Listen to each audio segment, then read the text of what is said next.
have you ever had this whole situation going on? All the red? More than likely, you probably have. Well, this video, I'm just going to briefly talk about how you can make your life way easier by doing a simple method of just speeding up the process of getting these red border weapons done, and then possibly chucking them in your vault for later use. So, first up, I'm just going to mention the two best strats. Number one is obviously Shuro Chi. Now, this is super easy to get to. You just launch Last Wish, go to the Wish Wall, and then put in the Shuro Chi Wish, and bam, you're here. Now, I do want to mention that I don't really recommend doing your kinetic ammo stuff here. Like, you know, sidearms, pulses, scouts, blah, blah, blah. It's not bad, don't get me wrong. I think this is better used for energies and heavies because you actually need the ammo replenished by rally flags. Primaries, we'll talk about that in choice number 2, but for the sake of just video evidence, this is what I mean by heavies and snipers and stuff like that. So you just go bam, and then boom, and then they're all dead. That's a bunch of kills in a couple seconds, right? That's all you basically do. You just put a rocket in the ground, if it's lasting impression, jump around, they die, rinse, repeat, and then you just kill all the thrall until there's no thrall remaining, and then either let the knights kill you, or rocket yourself to death, or whatever it may be, and then rinse, repeat. Super simple, put down a rally flag, bam, you're done. Look at that, 37%, and I fired 2 rockets.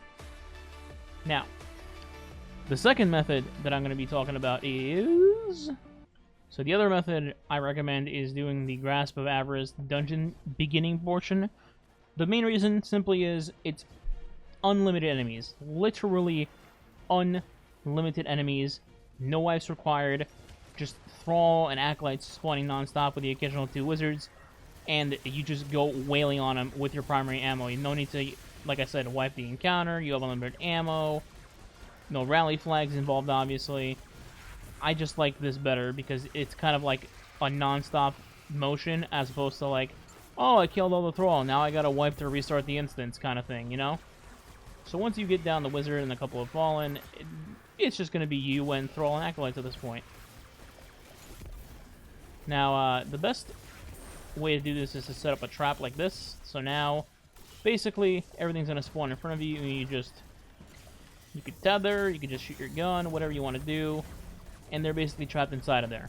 The only thing you really have to worry about is just grabbing an engram every once in a while so the timer doesn't kill you. Other than that, super simple, very efficient.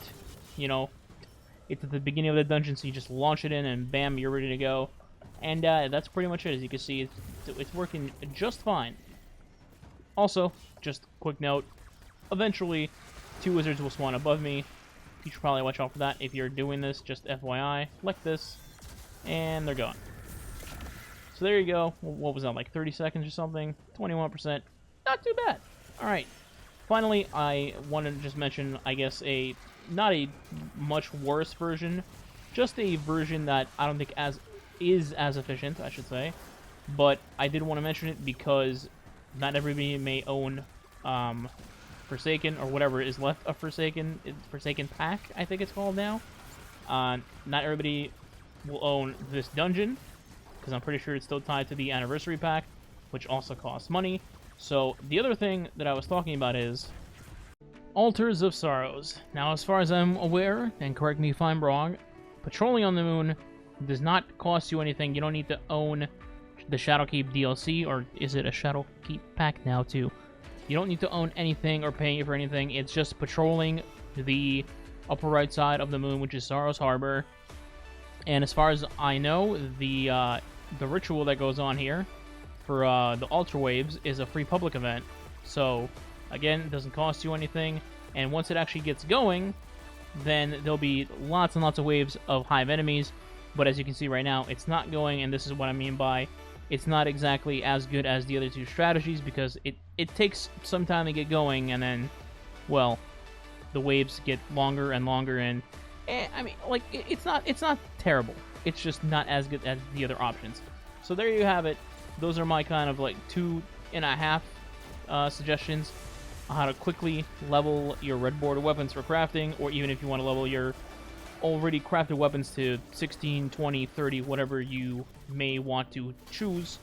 This is a good, actually, right here, good angle. That's a nice chunk of enemies right there. And there you have it. So, hope you enjoy. If you happen to know a better strategy, feel free to leave that in the comments. Otherwise, like, share, sub. It does help the channel. Also, I'll stream daily on Twitch. There's SneakyBeaver. Also, hit the notification bell.